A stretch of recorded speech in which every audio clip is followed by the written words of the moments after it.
Gurning dan juga editor CNBC Indonesia Lucky Leonard.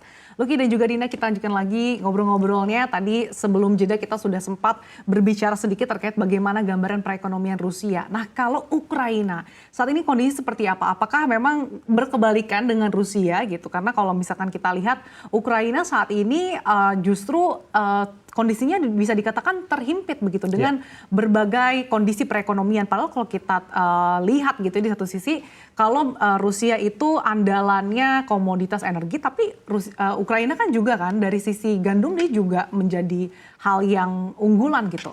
Ya. Ukraina secara ekonomi memang tidak sekuat Rusia ya, dan komoditas ekspornya memang tidak sebanyak Rusia. Dan ini yang akhirnya membuat Ukraina mungkin sedikit pusing juga gitu dengan perekonomian yang mereka harus jaga agar tidak anjlok. Di sisi lain mereka butuh dana yang besar untuk melanjutkan perang gitu. Karena dari secara keseluruhan posisi Ukraina bukan hanya dari sisi ekonomi, tapi dari di garis depan pun mereka sudah cukup kewalahan, terutama karena mandeknya bantuan dari Amerika Serikat ya. Dan ini pun akhirnya membuat posisi Ukraina sangat tidak menguntungkan dibandingkan dengan Rusia dalam perang ini. Setidaknya pada peringatan 2 tahun ini ya. Jadi mereka masih sangat bergantung dengan bantuan dana dari negara-negara Eropa dan juga Amerika Serikat.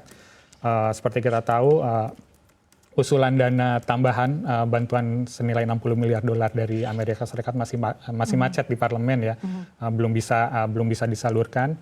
Sementara bantuan dari Uni Eropa yang meskipun baru disetujui bantuan baru sebesar 54 miliar dolar, ini masih belum tahu kapan akan tersalurkan. Kemudian bantuan persenjataan yang masih macet juga dari Uni Eropa seperti amunisi, juga alutsista. Ini yang membuat posisi Ukraina ini lagi nggak bagus-bagusnya nih di awal 2024. Apalagi kemarin setelah melalui pertempuran yang cukup besar di musim dingin ya, yang menyulitkan mereka. Jadi, dan bahkan terhimpitnya Ukraina pun ini ditandai dengan konversinya Zelensky nih.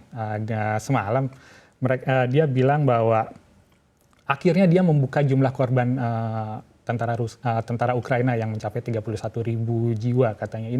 Ini menandakan bahwa Ukraina sudah tidak punya pilihan lain. Ukraina sudah berteriak gitu kepada AS dan sekutunya untuk kami posisinya sudah tidak menguntungkan di sini, dan ini yang membuat Rusia sedikit di atas angin, apalagi mereka baru saja memenangkan pertempuran di salah satu kota kunci di Ukraina Timur di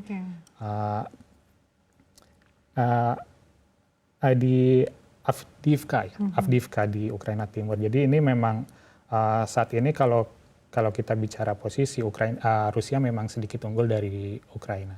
Baik, ya itu tadi begitu ya, Lucky, seperti yang Anda jelaskan bahwa memang akhirnya konflik di antara dua negara ini tidak kunjung selesai karena memang keterlibatan negara-negara lainnya dan juga bantuan-bantuan dari negara lainnya begitu yang menentukan posisi baik di dua negara yang sedang berkonflik. Nah, yang menarik untuk dicermati dari ini adalah salah satu dari Amerika Serikat. Seperti yang kita tahu pada tahun ini begitu ya, Amerika Serikat akan melakukan pemilihan terhadap presiden baru, yakni tokoh yang cukup lantang untuk berbicara terkait dengan konflik ini adalah Donald Trump yang juga mencalonkan diri sebagai presiden lagi. Kira-kira kalau memang akhirnya Donald Trump menang, bagaimana nasib Ukraina?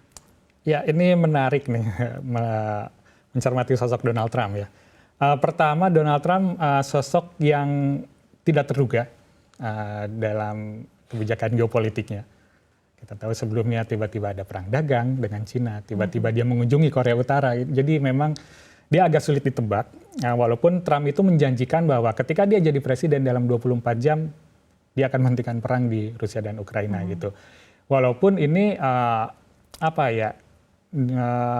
disangsikan juga baik oleh Rusia maupun Ukraina gitu, karena bahkan pihak Ukraina merasa was-was ketika Trump mengatakan itu dia akan bertindak mengambil kebijakan yang aneh-aneh dan justru merugikan pihaknya dan malah meningkatkan eskalasi perang di situ. Kebijakan aneh-aneh itu maksudnya seperti apa maksudnya?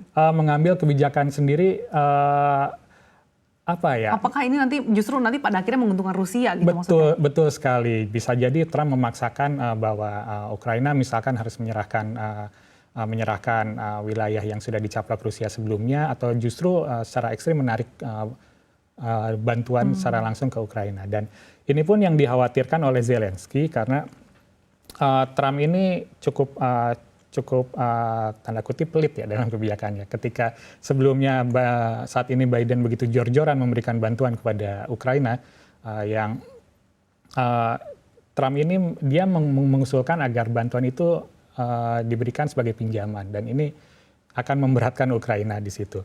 Kemudian kebijakan Trump itu cenderung pragmatis ya. Dia cenderung pragmatis, dia seorang bisnismen, dia akan melihat sesuatu tentu saja ada untung ruginya secara hitam putih mungkin di situ. Ini yang membuat pihak Ukraina was-was. Di satu sisi kemenangan Trump pun sebenarnya dikhawatirkan juga oleh Putin gitu. Meskipun Trump dikenal sebelumnya cukup dekat dengan Putin, tapi Putin pun sebenarnya was-was ketika Trump kalau menduduki. Bahkan Putin mengaku mendukung Biden gitu ya. Betul, Putin pun ini. Dalam kontestasi ini Putin memilih lebih baik Biden yang kembali menjadi presiden karena kebijakan Biden yang lebih mudah untuk ditebak. Dan ini akhirnya jadi pertanyaan besar nih ketika kalau Trump akhirnya terpilih lagi menjadi presiden, justru ini akan ada dua kemungkinan besar, apakah perang akan mencapai titik balik dan segera selesai, atau justru meningkatkan eskalasi sehingga konfliknya bertambah luas. Oke, cukup kompleks kalau memang berbicara terkait dengan perang antara Rusia Ukraina yang belum berakhir sampai saat ini, bahkan diproyeksikan bisa berjalan 1 dekade gitu ya. Betul. Karena tidak ditemukannya mediasi hingga saat ini. Terima kasih atas ulasannya Lucky Leonard, editor CNBC Indonesia, atas diskusinya di pagi hari ini. Sehat selalu untuk Anda Mas Lucky.